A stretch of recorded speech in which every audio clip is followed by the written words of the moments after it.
Il est tout à fait normal et même important d'expérimenter de la douleur lorsque nous avons une blessure. Cependant, seriez-vous capable de vivre avec une douleur qui n'est pas proportionnelle à la blessure et qui ne diminue pas? Difficile à croire, mais certaines personnes doivent vivre avec ce trouble qu'on appelle le syndrome douloureux régional complexe ou encore le SDRC. C'est une maladie plutôt rare, mais elle est très invalidante et cause une douleur chronique aiguë. Voilà pourquoi c'est important d'approfondir les recherches. Lors d'une référence en ergothérapie pour un cas de SDRC, que nous enseignent les neurosciences à ce sujet.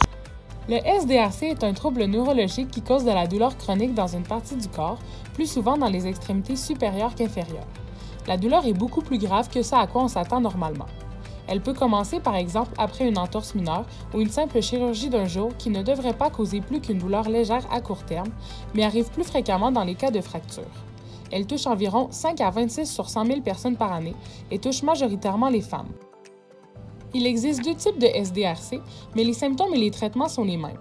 Le type 1 est lorsqu'il n'y a aucune lésion nerveuse connue, par exemple à la suite d'une blessure mineure, alors que le type 2 provient à la suite d'une lésion nerveuse évidente.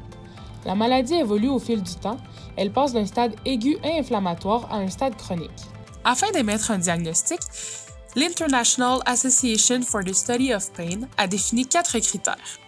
Tout d'abord, il doit se développer un dommage tissulaire pour le SDRC de type 1 ou un dommage nerveux pour le SDRC de type 2. Le deuxième est qu'il y a une douleur continue, une allodynie ou une hyperalgésie disproportionnée aux événements précipitants. La troisième est une évidence d'œdème, une anomalie de perfusion cutanée ou une anomalie de sudation dans la région douloureuse. Finalement, le trouble ne doit pas s'expliquer mieux par une autre condition médicale selon la dysfonction et la douleur engendrée.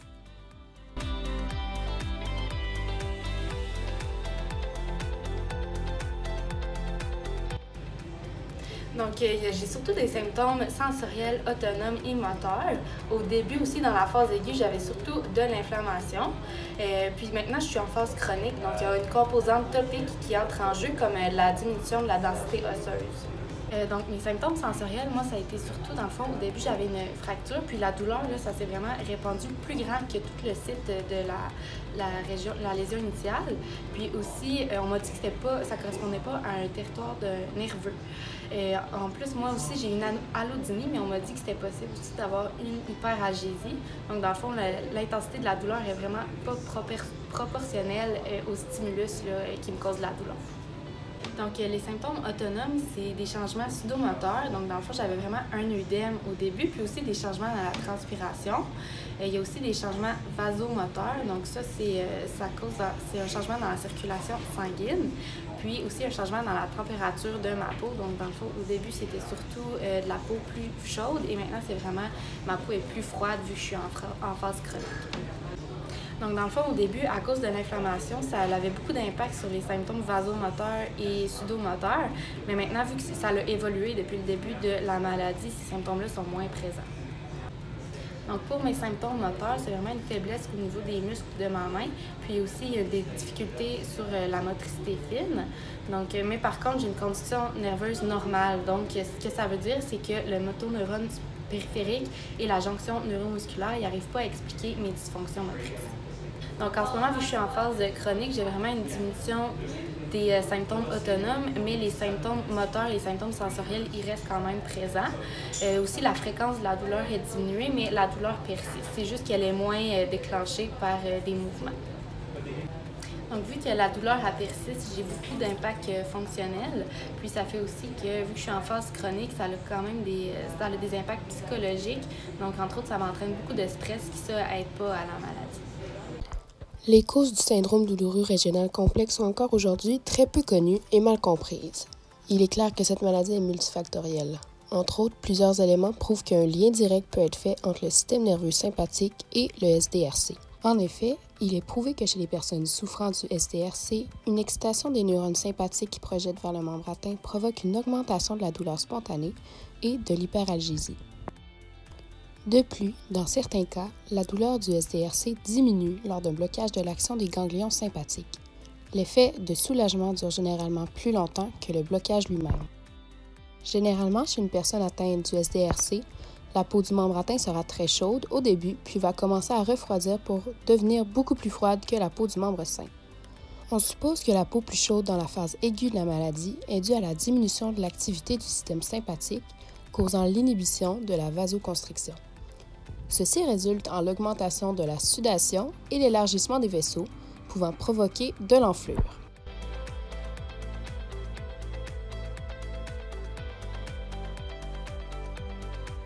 À la suite de l'atteinte d'un nerf, il peut y avoir un phénomène de couplage entre les fibres sympathiques efférentes et les fibres nociceptives afférentes. Des récepteurs A-adrénergiques se retrouvent sur les afférences nociceptives, soit les fibres C. Donc, celles-ci deviennent sensibles à la noradrénaline et à l'adrénaline. L'activité sympathique, qui a comme rôle d'augmenter la sécrétion d'adrénaline et de noradrénaline, provoque alors de la douleur. Ce lien avec le système sympathique ne peut pas être généralisé à tous les cas de SDRC puisque certains des patients n'ont aucune réaction à la stimulation des neurones sympathiques ni d'effet de soulagement suite au traitement par blocage sympathique. Le principe de plasticité corticale implique que certaines expériences ou phénomènes peuvent causer des changements dans le cerveau au niveau du cortex somatosensoriel. En effet, comme on peut le constater lors des cas de membres fantômes, par exemple, il peut y avoir une réorganisation corticale dans le cerveau, c'est-à-dire une modification de la cartographie du corps par rapport aux informations motrices et sensorielles. Une étude de Juotonen a d'ailleurs prouvé que ce même phénomène de réorganisation est présent dans des cas de douleurs chroniques. En effet, chez les patients atteints de SDRC à la main, on a remarqué que la représentation du MS atteint s'était agrandie, tandis que celle du membre non atteint avait diminué au niveau de la cartographie de l'homonculus sensoriel. D'autres études de May-Hoffner ont en qu'à elles démontré que l'intensité de la douleur dont souffre un patient peut être corrélée avec l'ampleur des modifications corticales. Ce même chercheur a aussi prouvé que ces changements dans le cortex cérébral étaient réversibles à la suite de différents traitements. Certains symptômes suggèrent que le système nerveux central serait impliqué dans le SDRC. Par exemple, la déficience de la force motrice observée aux membres atteints ne serait pas causée par l'œdème, la douleur, ni la lésion d'un nerf périphérique et serait plutôt due à une anomalie de l'impulsion dans les motoneurones centraux. Pour l'instant, il n'est pas clair si les altérations du SNC sont des anomalies primaires au SDRC ou si elles sont des changements secondaires à la douleur. Par contre, il est clair que le SNC subit des changements et joue un rôle dans le SDRC. Pour ce qui est des mécanismes périphériques du système nerveux, il y aurait une inflammation neurogénique localisée qui est impliquée dans l'œdème en phase aiguë, la vasodilatation et l'augmentation de la transpiration, et donc explique les symptômes vasomoteurs et sudomoteurs.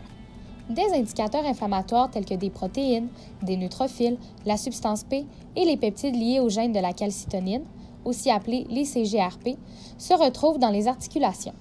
Avec des prises de sang chez des gens avec le SDRC, on note une augmentation des cytokines IL-6 et TNF-alpha-1, qui sont aussi des indicateurs d'une inflammation locale.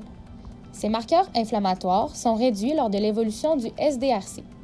Nous pouvons alors déduire que le processus inflammatoire apporte une contribution moindre dans les phases plus tardives. Donc, au Québec, le ministère de la Santé et des Services sociaux a mis en place, a établi un programme multidisciplinaire qui vient aider les personnes atteintes du SDRC pour avoir un meilleur contrôle de la douleur et une mobilisation active normale du membre atteint. Donc, pour ce faire, il va combiner un traitement pharmacologique, donc les médicaments, et les interventions non pharmacologiques comme les ergos et les physios.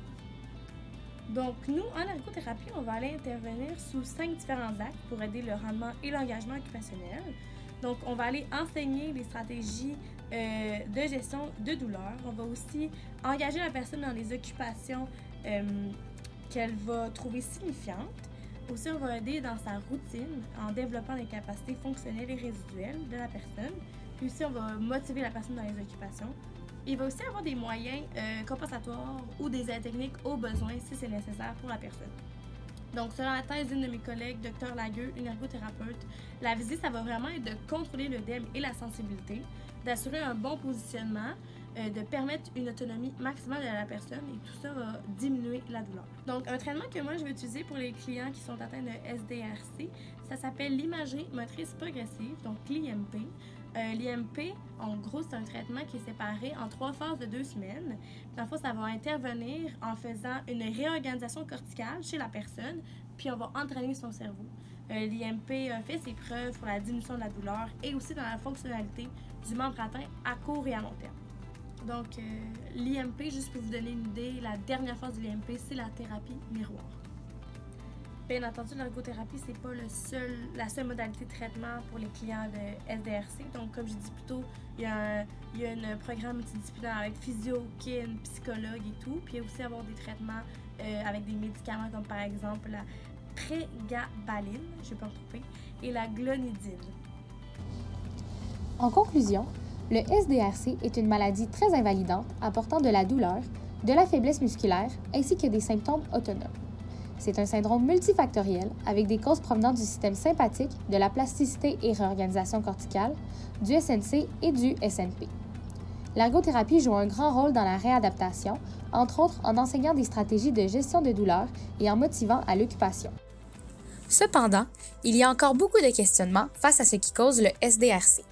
En effet, des scientifiques se questionnent sur les interactions entre le stress, la dépression, la douleur et les troubles moteurs qui seraient des caractéristiques du SDRC ou bien de la douleur chronique qui en découle. De plus, certains questionnements restent à éclairer face aux causes des anomalies cérébrales. Sont-elles causées par le SDRC ou sont-elles un effet secondaire de la douleur?